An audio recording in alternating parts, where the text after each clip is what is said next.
Welcome to Aspire TV.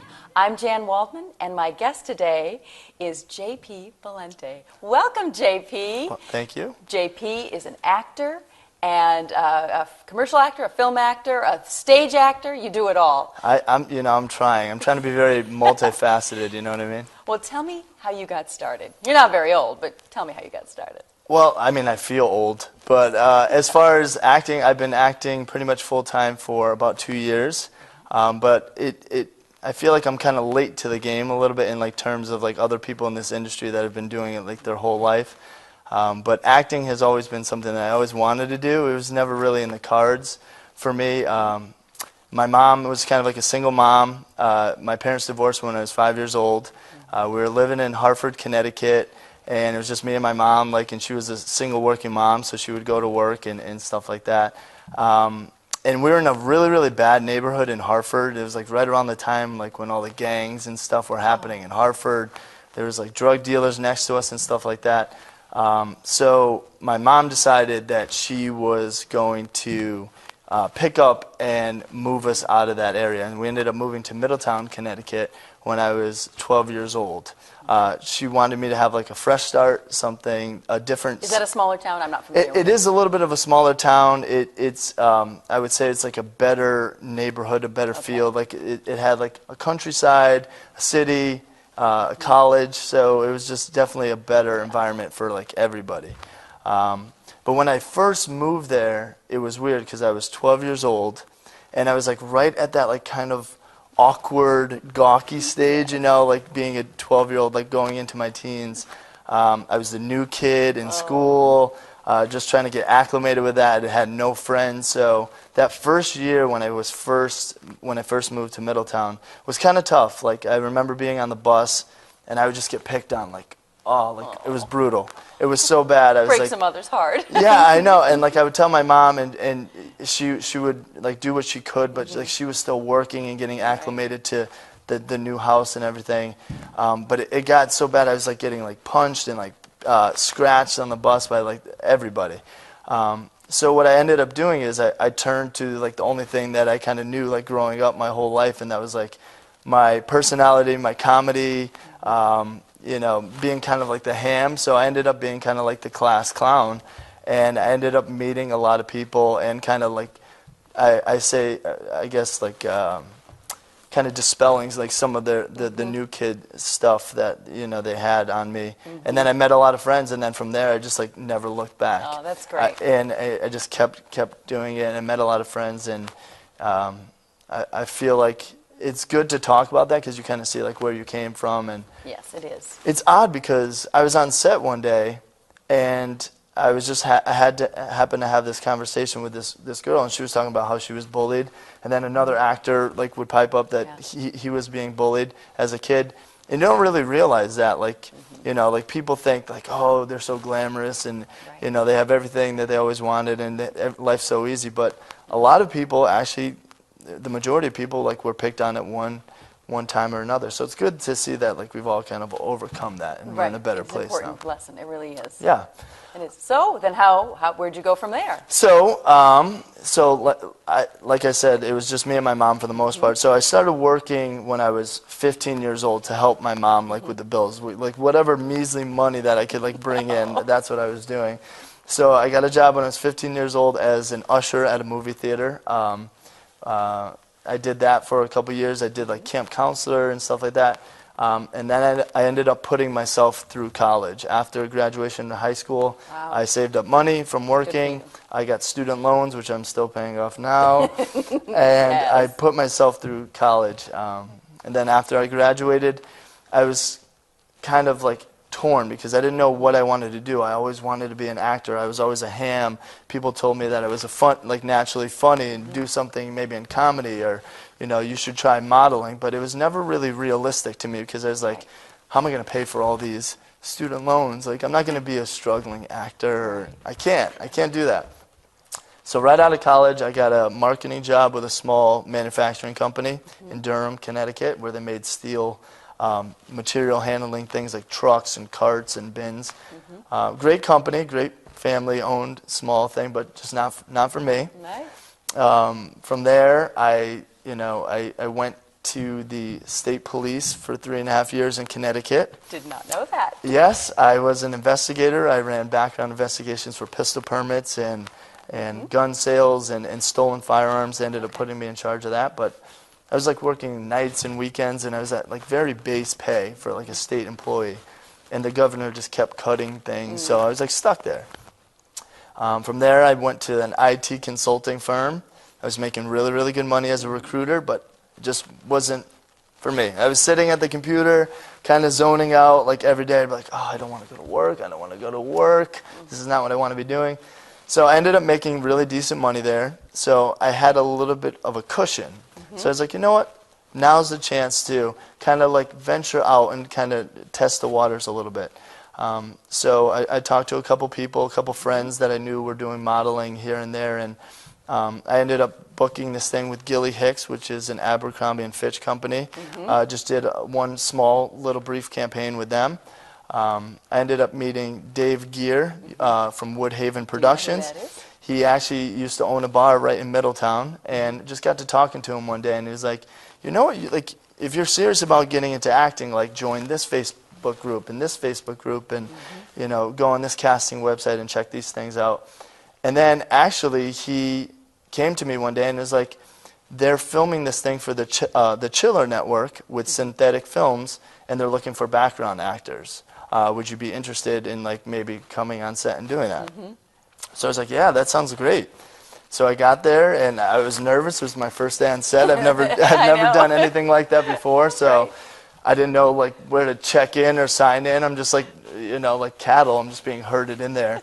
Right. So then I got in there, and I met the director, and I met with the producers and the other fellow actors, and just like kind of being a sponge and taking as much, That's what you need to do. Yeah, as much information as I could from them. And I had a great time that first day of set. It was like a bar scene, so I was like somewhere in the bar, like one body leaning up against the bar. Right. But I actually was talking to the producer, and like I had a really good back and forth with them. And he was like, you know what, are you available like later in this week? And I was like, yeah. He's like, we're going to be doing another episode for the same thing. It was kind of like a movie series that was all into one. And he's like, we would love to have you. And they actually brought me in for kind of a featured background role. Nice. So that was my first gig, was with 5 Senses of Fear with synthetic films. And then I was hooked. And From you there, were hooked. I saw myself on TV. Right. And like people were like You sharing. either love it or hate it. People were sharing it on Facebook, and like friends were commenting, I saw you, and like screenshots and stuff like that. So I was hooked, and then everything kind of all started happening at the same time. The modeling, I was still getting asked to do more modeling. Tell me about this picture. So this is with Sandra Costello. This was for Springfield Museum. And what they did was they actually asked her to start taking like wedding photos in Springfield Museum because they wanted to start renting out the space. And I know a lot of people think like, oh, like why would you have a wedding in a museum? But oh, it'd be beautiful. Yeah, but it's gorgeous. They had like great, like all the old artifacts and paintings and stuff like that. It was just very unique. So I did that, and that was one of my many, it's a nice shot, nice my black many and white. fake weddings. Yeah, you have another good one. I don't think we have it today, but you're with in an airplane. Yes. And sitting on some luggage. I think, was it a luggage commercial? No, so that was like a very similar thing. It's the Air and Space Museum, and they were as well like trying to get people like they did like this whole campaign like with the aviation throughout the years, like the old bombers and the new planes and like the biplanes and stuff like that, and it was just a really unique thing to like take pictures in front of, like as a groom and a bride. Well, do you want to tell me about some of your films that you've worked on that you really enjoyed? Yeah, so shortly thereafter that, I started joining all the Facebook groups, and I just got really invested. I went to Hollywood East. I met Erica Derrickson. Right. I met you. And I have to give kudos to Jan. She's always been there for me. She's like, we call her Big Mama Jan. You've always been there, like telling me about castings and stuff like that. You, Carlin Fournier, Lisa Wynn, Mary Ronchek. Yeah, You're great like women out there, great people out there. Like my fairy godmothers. Yeah.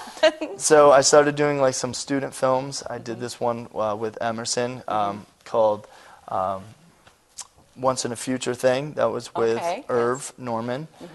So I did that, and that was like kind of like still getting my feet wet Yeah. with Being on screen and being on learning your screen. lines Exactly. and your timing and So my first ever audition was actually with Seth Chitwood and Carlin Fournier, and that was for the In the Bedroom series. And I was like really nervous. I never did this before. I was just like still kind of going out there, and I was just going over lines repeatedly in my head. And I ended up at first not getting the role for In the Bedroom. And then Seth came up to me after, and he's like, I really like your look. I want to, I have this project called The Love Triangle. Would you be interested in it? He's like, you're going to play kind of like a dim-witted but lovable character. I was like, well, I can do that, you know. That's easy, if right? need be. Like, I'm a model, so I guess I can do that. So that was like my first like feature, you know, even though it was like a short, we considered a short film, that was like my first lead role. And I didn't realize that was one of your first. When you told me later, I was so shocked because I thought you did a great job in this one. Thank you so much. I appreciate that. And it got a lot of hits on the website. It did, and we were all we were fighting over Wendy Hartman, who's been with Angelwood Pictures on a lot of different things. So that was like my first. And the other actor? So that's Sean, and also Joe Samella was in that. Right. Lisa Jane was in that as well. So yeah, we just had like, it was such a good dynamic. Yeah, and nice group of people. It was, yeah, even though like we were fighting over the same woman, and it was kind of like a dark comedy. Look, it's gonna be okay. We haven't seen their face yet. What? You're only in trouble if you see their face. That's what happens in all the movies. We shouldn't even be in this position. What? How did the two of you let the gunman take you down in the first place? Anthony? I wasn't gonna get shot. It was just, you know, such a great thing. And Seth is a genius. I mean, writing, directing, producing, camera, lighting, he's doing everything. Does it all. So it definitely gave me a understanding on how everything works. And from there, I actually ended up getting cast in The Bedroom. They had a script that was written by Jill Poissant. Who's also very talented. Yes. And I worked with Lori Bacon on that. That was Magnetic Attraction. And then Wonderful. I just felt like things started kind of snowballing. Like a lot was happening. I was driving all over the place. Connecticut. And living in Connecticut, correct? Still living in Connecticut. And working where? I was working at Foxwoods. For money. Yeah, well, yeah, I was doing, actually when the modeling thing came up, I was asked to do like some promo stuff at Foxwoods in Mohegan. And randomly one day they were like, we had a host cancel last minute. Is there any way possible to just hold the microphone and do like man on the spot, like interviewing stuff? So I was like, yeah, sure. You can do that. And I took the opportunity, and I was just like talking people's ears off and being like over the top and laughing and dancing with old ladies in the aisles. And they loved me. They asked me to host Brewfest at Mohegan Sun, and then so I've been hosting there for 2 years now too. And are you still working there? I am, yeah. Okay. So I was just down in Foxwoods for Memorial Day weekend, and I was working there. So now, tell me about Broad Squad. Yes. I don't think we have a picture of that, but that... So Broad Squad was actually very interesting how the whole thing came about. Now, I would say like this was one of my biggest projects that I've ever done. Want to tell people what it is exactly? Yeah. So Broad Squad is a pilot show for ABC. Actually, ABC and Warner Brothers, because ABC is owned by Warner Brothers. But the casting was done through LDI Casting right in Rhode Island. And they were looking for just kind of like background actors, like all different ranges to play cops in the 1970s. So what the premise of the story is the first female recruits for the Boston PD. And of course, everything else that comes with that, all like the discrimination, what they had to deal with, the sexism. Tough years. Tough years, yeah. And this is right around the time when you got, you know, Whitey Bulger in Boston. You got, you know, busing. You have, yeah, segregation, all that stuff. So it was a very kind of, you know. They needed a lot of cops for this Exactly, exactly. It was a very heated time in the Boston area. So they needed people to just be like a cop, kind of do background stuff. And it went from kind of one day on set to the same thing. Like you meet people, you talk to people, you become reliable. You know, like what I always tell people is I might not have the most acting experience. I've only, in the grander scheme of things, I've only been doing it for like 2 years. But I'm going to be there on time. I'll be there. I'll drive wherever you need me to drive. That's right. I'll be on time. I'll bring I'll be whatever. professional, and I'll be on set. Exactly. And I'm not a diva. So it went from one day on set to actually I was on set for almost 2 full weeks, 14 days. And your name of your character is? Is Officer Laverty. So I'm one of the younger graduating class recruits, and I ended up getting to do stunt driving in that. I got to do some stand-in work. I got to do some photo double work, and it's just amazing, like being on set. That was a good crew to work with. It really was. It really was. I met Laura Abrams. Amazingly And talented. She was on 6 Feet 6 Under. Feet Under, right? 6 Feet Under. Yeah, she was a redhead, and she was just like very down to earth and cool They to were talk all to. so friendly. Yes. I worked on that set as well, and they were very friendly. Yeah, you were one of the protesters, I believe. One of the very frightening protesters. But I remember looking over. Now you're a sweetheart. Everybody knows you're a sweetheart. But I just remember looking over, and you were so in character when you were screaming. You actually kind of like scared me for that moment. I was like, "Whoa, Jan!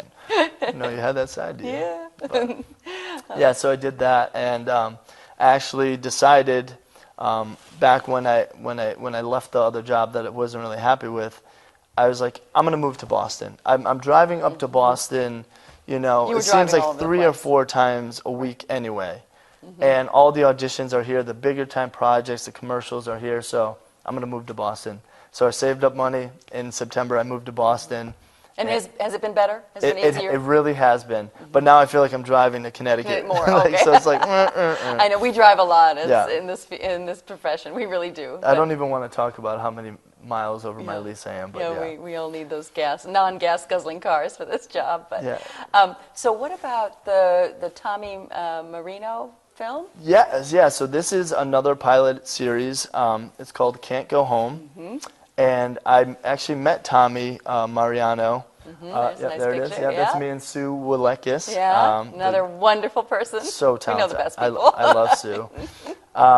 So I met Tommy and the group on Edge Productions, Ramsey and Lisa and everybody over there doing the Cape Crusader, The Dark Hour. So that's where I met like Tim Jacobs and Corey Spencer and Vinnie Perrone and Derek Ramo and like Corey's out in LA now. Yeah.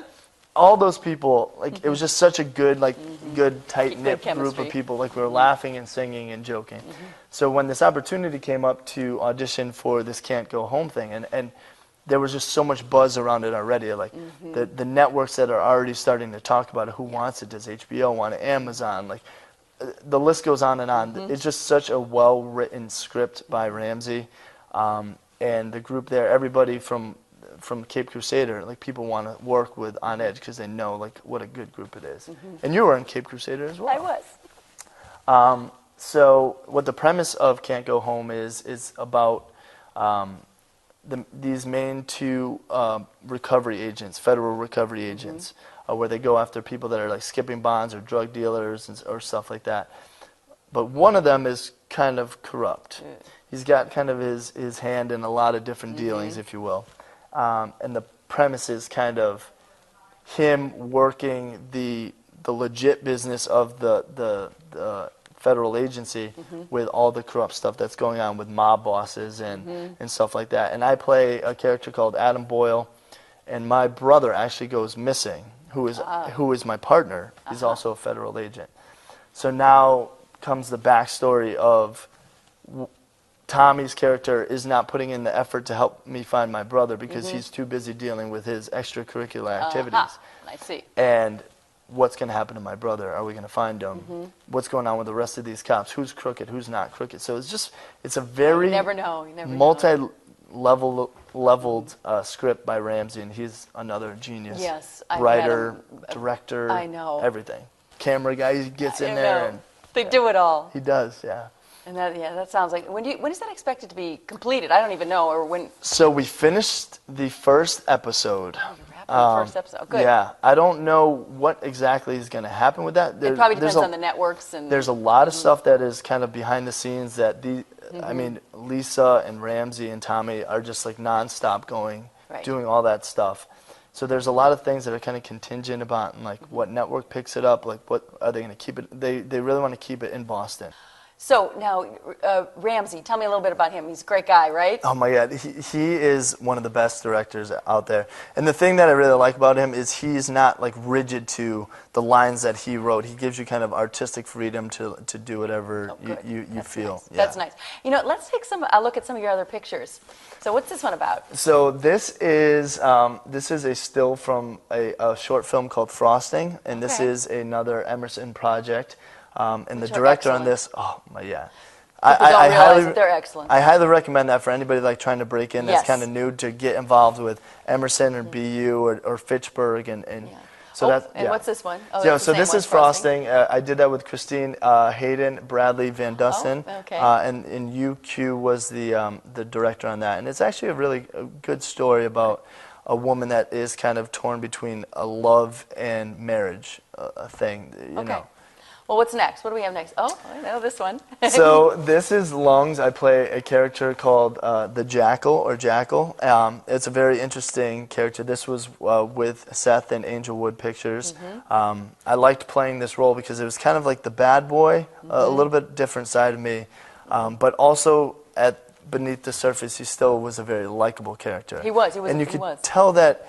As much as he kind of treated certain people a certain way, and he was a drunk and rough around the edges, he cared for people generally. You can tell, like with his relationship with Cleopatra, that he really had feelings for her. That's a good photo. Okay, what's up next? Oh, this one. Yes. This is great. So, speaking of Mary Ronchek, she did all the set design on this. This is Mask. Yes. And that's Kate Carson. Kate Carson, yes, and who I worked Plass. with. Yeah, she was my director on the In the Bedroom magnetic attraction. The costumes, wardrobe is gorgeous here. Gorgeous. I auditioned for Carlisle, but I ended up getting a role as kind of like a wealthy, snobby businessman, if you will, and his name was Gentry, Charles Gentry. It's a great name. Yeah. So tuxedo. When is this expected out? I mean, this is a Lionsgate film. So. This is with Lionsgate, and this is actually part of like a competition, a Twilight fan competition. So we should expect seeing something with that. I would say probably end of summer, maybe early fall sometime. Not too far away. Yeah. So do we have any more, or was that it? No. This one. This is a good one. So this one is a still from the Toy Maker. I play Otto, who is a German Nazi commandant, and that was with Zach Levinson. Wrote that and directed Talented that. young man. Yes, another great director, talent. And this was for Fitchburg Academy. And I was in that with Jack Goldman, who I know you've interviewed in the past. I love Jack. He's just so good. And I had to be really, really mean to him. He played a Jewish concentration camp victim. And I had to be just like a really nasty, manipulating character to him. So just talking about set design and stuff like that, you think like a student film, you're going to go in there, there's going to be kind of like a shoestring budget, but the amount of detail in the set design and the old artifacts and Nazi stuff was just amazing. That was a great project to work on, really. Well, we have to wrap it up. It's been wonderful to have you here today, JP. Thank you so much. I appreciate it. Now, how can people reach you if they'd like to hire you for a film or commercial or whatever? Well, I have my own website. It is jp-valenti.com. You can reach me at jpvalentiactor@gmail.com or my phone number 860-685-1944. That's the easiest. Thank you, JP. It's been wonderful. Thank you so much, Dan. I love you. I love you too. And thank you from Aspire TV.